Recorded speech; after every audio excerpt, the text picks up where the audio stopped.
नमस्कार। भारत तेजी से मॉडर्नाइज हो रहा है और बिजली देश के कोने-कोने तक पहुंच रही है। ये तरक्की की बात तो है, लेकिन इसके साथ एक बहुत बड़ी चुनौती भी खड़ी हो गई है, इलेक्ट्रिकल सेफ्टी की। तो आज हम इसी पर गहराई से बात करेंगे। देखेंगे कि भारत में इलेक्ट्रिकल सेफ्टी की असलियत क्या है, इन हादसों के पीछे वजह क्या है और इन्हें रोकने के लिए क्या कदम उठाए जा रहे हैं। ये जो नंबर आप देख रहे हैं 13,432, ये सिर्फ एक आंकड़ा नहीं है। ये 13,432 जानें हैं। वो जिंदगियां हैं जो सिर्फ एक साल 2019 में भारत में करंट लगने की वजह से खत्म हो गई। और ये नेशनल क्राइम रिकॉर्ड्स ब्यूरो का डेटा है, जो हमें समस्या की गंभीरता का एहसास कराता है। सच में एक बहुत बड़ा नंबर है ये। अब इस मैप को देखिए। इसमें जो सबसे ज़रूरी बात है वो ये है कि ये प्रॉब्लम किसी एक दो राज्य की नहीं है। आप देखिए, मध्य प्रदेश में 2333 मौतें, महाराष्ट्र में 1550 और उत्तर प्रदेश में 1353। ये आंकड़े वाकई चौंकाने वाले हैं और ये हमें सोचने पर मजबूर करते हैं कि ऐसा क्यों हो रहा है। क्या इन राज्यों में इंडस्ट्रीज ज़्यादा हैं या फिर पुराने पावर नेटवर्क पर लोड बढ़ता जा रहा है? वजह जो भी हो, ये साफ है कि ये एक ऐसी चुनौती है जिसका असर पूरे देश पर पड़ रहा है। तो सवाल ये उठता है कि आखिर ये इतने दर्दनाक हादसे होते क्यों हैं? चलिए अब जरा गहराई में चलते हैं और उन वजहों को समझते हैं जो हमारे पावर ग्रिड से लेकर घरों के स्विच बोर्ड तक फैली हुई हैं। और ये भी देखेंगे कि आखिर ये दुर्घटनाएं सबसे ज्यादा होती कहाँ हैं। ये जो चार्ट है, ये हमें वर्क प्लेस पर होने वाले इलेक्ट्रिकल एक्सीडेंट्स की एक साफ तस्वीर देता है। और इसमें सबसे बड़ा जो हिस्सा है 34%, वो जुड़ा है पीपीई यानी पर्सनल प्रोटेक्टिव इक्विपमेंट का इस्तेमाल ना करने से। मतलब सेफ्टी गियर ही नहीं पहना गया।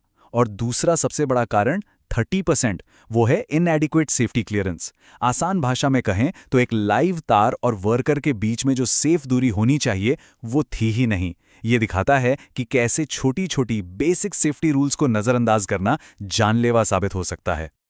लेकिन देखिए, ये खतरा सिर्फ फैक्ट्री या कंस्ट्रक्शन साइट्स तक ही नहीं है।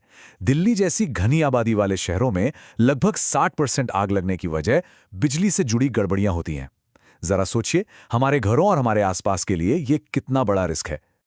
तो फिर इन आग की घटनाओं को कैसे रोका जा सकता है? दिल्ली फायर सर्विस ने कुछ बहुत ही सिंपल लेकिन जरूरी बातें बताई हैं। जैसे हमेशा ISI मार्क वाले अप्लायंसेस ही इस्तेमाल करें, अच्छी क्वालिटी के फ्यूज और सर्किट ब्रेकर लगाएं, और सबसे जरूरी, अगर लंबे समय के लिए घर से बाहर जा रहे हैं तो मेन स्विच बंद कर दें। ये छोटी छोटी आदतें हैं, लेकिन ये बड़े हादसों को टाल सकती हैं। अब ये तो साफ है कि इस प्रॉब्लम से निपटने के लिए सिर्फ सावधानियां काफी नहीं, मजबूत नियमों की भी जरूरत है। तो चलिए अब जरा उन कानूनी और रेगुलेटरी फ्रेमवर्क्स को समझते हैं जो इन खतरों को रोकने के लिए बनाए गए हैं। ये टाइमलाइन अगर आप देखें तो ये बताती है कि भारत में इलेक्ट्रिकल सेफ्टी को लेकर कानून काफ़ी पहले से बनते आ रहे हैं। देखिए, 1956 में इंडियन इलेक्ट्रिसिटी रूल्स बने, जिन्होंने पहली बार कुछ बेसिक सेफ्टी कोड्स बनाए। फिर आया 2003 का इलेक्ट्रिसिटी एक्ट, जिसने पूरे सेक्टर को मॉडर्नाइज किया और सेफ्टी पर खास जोर दिया।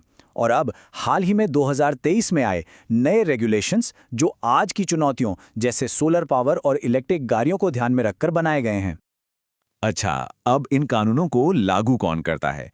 इसके लिए कई अथॉरिटीज का एक पूरा नेटवर्क है, जैसे सेंट्रल इलेक्ट्रिसिटी अथॉरिटी यानी CEA, जो देश भर के लिए टेक्निकल और सेफ्टी स्टैंडर्ड्स तय करती है। फिर है ब्यूरो ऑफ इंडियन स्टैंडर्ड्स या BIS, जो ये पक्का करता है कि जो प्रोडक्ट्स हम खरीद रहे हैं, जैसे घर का कोई स्विच, वो सेफ है या नहीं। और फिर है CERC, जो ग्रिड में डिसिप्लिन बनाए रखती है। मतलब ये देखती है कि पावर बनाने और सप्लाई करने वाली सभी कंपनियां नियमों का पालन करें, ताकि ग्रिड फेल ना हो।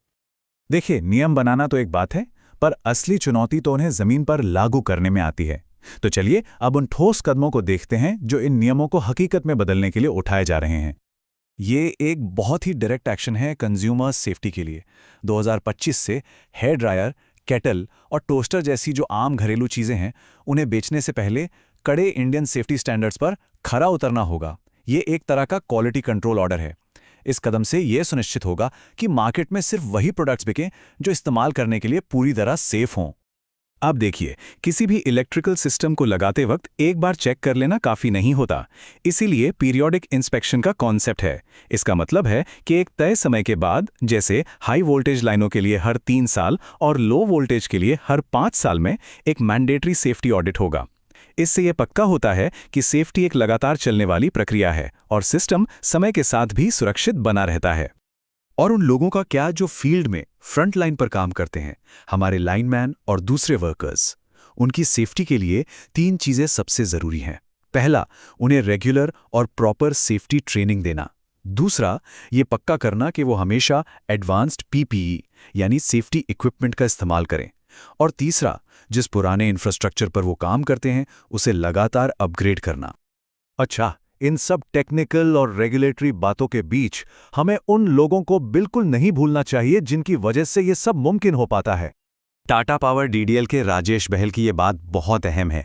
वो कहते हैं कि इस पूरे बदलाव के बीच जो हमारे लाइनमैन हैं वो पावर सेक्टर की रीढ़ की हड्डी हैं। ये हमारे गुमनाम हीरो हैं जो मुश्किल हालात में काम करते हैं और उनकी सुरक्षा सुनिश्चित करना हमारी सबसे बड़ी जिम्मेदारी है। ये बात बिल्कुल सही है कि ग्रिड का मॉडर्नाइजेशन और वर्कर की सेफ्टी दोनों साथ साथ चलने चाहिए। तो यहाँ हम एक बहुत ही अहम मोड़ पर आकर खड़े हैं। हमने भारत के हर गांव तक बिजली पहुंचाने का लक्ष्य तो हासिल कर लिया है, जो एक बहुत बड़ी कामयाबी है। लेकिन अब असली चुनौती ये है कि जो बिजली हम पहुंचा रहे हैं वो हमारे वर्कर्स और आम लोगों दोनों के लिए सेफ हो। अब सवाल सिर्फ बिजली पहुंचाने का नहीं है, बल्कि सुरक्षित बिजली पहुंचाने का है। और इसी के साथ हम इस अहम सवाल पर आकर रुकते हैं। जैसे जैसे भारत की बिजली ज्यादा भरोसेमंद, ज्यादा रिलायबल होती जा रही है, तो क्या वो सबके लिए उतनी ही सुरक्षित भी हो सकती है? देखिए, रिलायबिलिटी और सेफ्टी, इन दोनों के बीच सही बैलेंस बनाना ही भारत के एक रोशन और सुरक्षित एनर्जी भविष्य की चाबी होगी।